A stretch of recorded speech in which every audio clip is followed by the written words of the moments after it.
Hi folks, John Cordisco back again. Round 7 of the Qatar Chess Masters Open 2015. The highest rated, strongest open tournament ever in the history of chess. Must be interesting for a lot of the Europeans that are playing here to play in Qatar during Christmas week. Not because of the Muslim Christian thing, because of the weather. It's pretty warm there. It's in the Middle East, of course. Anyway, let's get to it. As white, I can never pronounce this guy's name properly. Sjugirov against Jakevenko. Jakevenko, world-class player.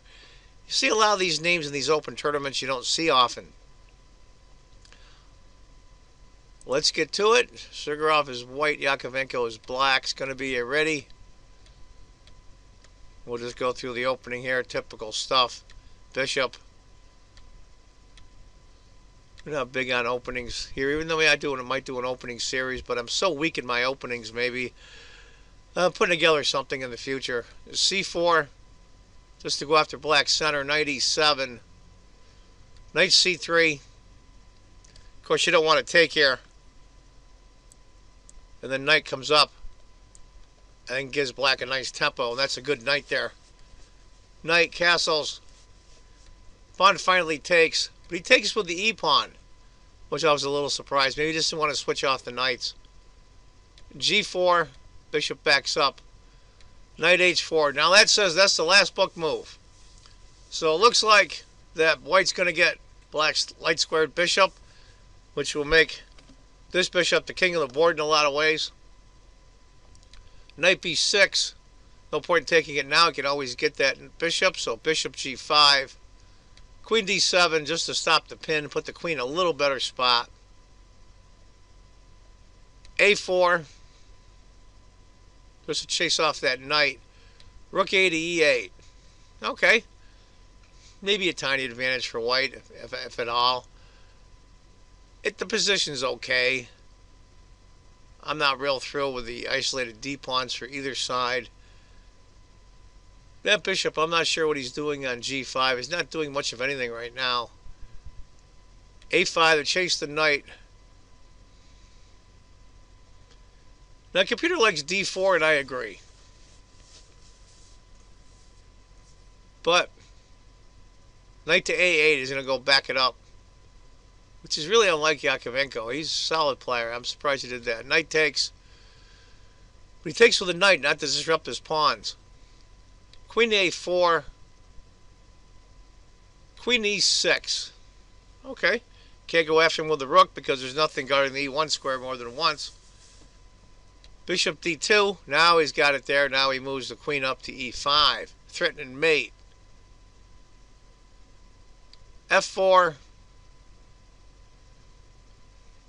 What to do? What to do? Bishop C5 check first. King backs off, then the queen goes to B8. Now, I'm really surprised. Here we are on move 21.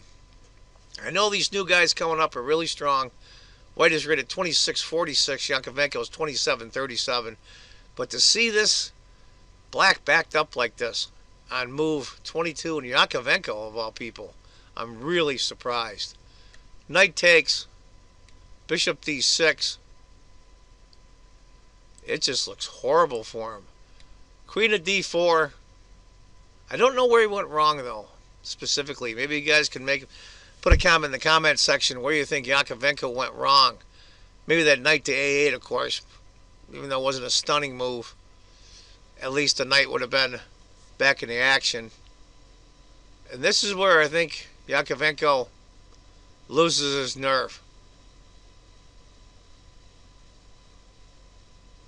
Knight c7. Get that other piece out. At least get that knight out of d5. But he decides to go rook to d8 instead. And that's just piling on the misery. Piling on the misery. Bishop c3. Threatening mate f6. Now you got to weaken your king. g5. Finally goes after that knight. Pawn takes. Knight hits the queen first. Queen to c7 with that devastating knight discovery. Rook goes to f6 to block.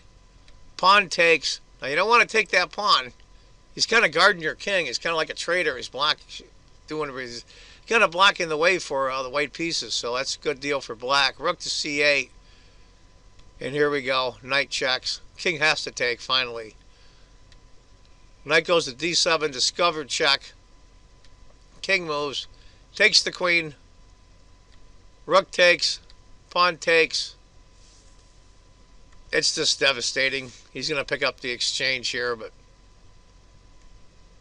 knight checks. I've never seen Jakevenko this screwed up before. If he had taken the rook instead, after rook, knight takes, king takes, rook takes, knight d7, you're still a piece down. King h2, knight takes, king h1, and that's for Jakevenko that says the heck with it. Even if he took the bishop, rook goes here. And there it is, folks.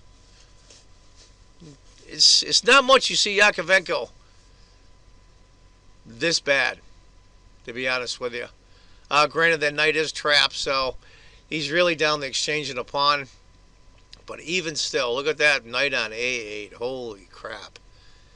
Anyway, I thought that was an interesting game from round 7 of the Qatar Masters 2015. I hope you enjoyed it. Look for other games from the Qatar Masters. And as I always say, if you think chess is just a game, you're not playing it right. Take care, folks. Bye-bye.